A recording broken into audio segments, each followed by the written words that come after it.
What is Pentecost? They're thanking God for giving them the law, right? Giving them the law. Yeah. And they're celebrating that. Is that correct? Yeah. So it's a great feast because you might say God is giving us a new law of the Spirit. And this new law is, you might say, much better than the old one. It's new, more powerful, and it's more transformative, you might say. It can change the person. Whereas before, the old law was guiding them how to act and how to live, where the new law is actually showing them that it's not following a bunch of rules, put in stone, but God's actually giving you the Spirit, and the Spirit is transforming your heart. So it says that the law is written on your heart now, and He's giving you the power to live out this new law, you might say.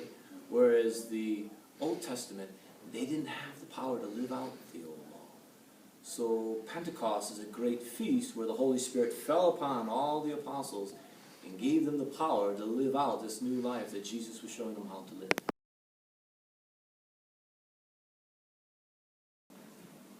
So, Mr. George, why is Pentecost significant to our faith?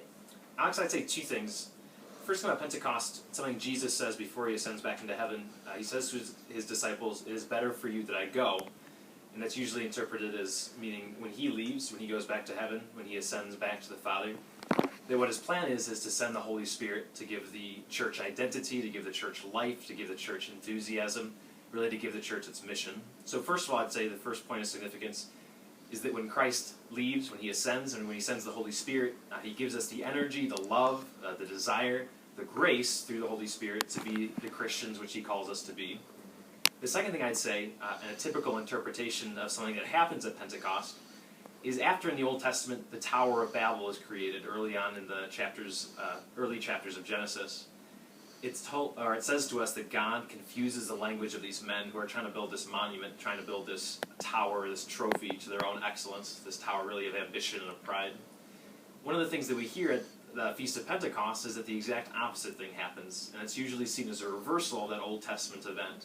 At Pentecost, you have these Jews from all over the world, from Rome and from Spain and from Mesopotamia, all over, and we're told that as the apostles are praying and singing, that each person can hear the apostles as though they're speaking in their own tongue.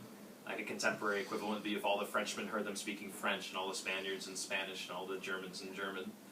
So again, hearing the gift of tongues, hearing that these apostles are now, in a symbolic sense, being sent to the whole world.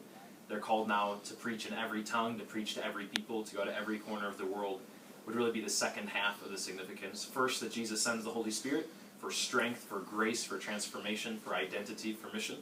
Second, that curse of the Tower of Babel is reversed in the gift of Pentecost, and now the apostles can see their mission extends not just to one place or one time or one people, but to every corner of the world.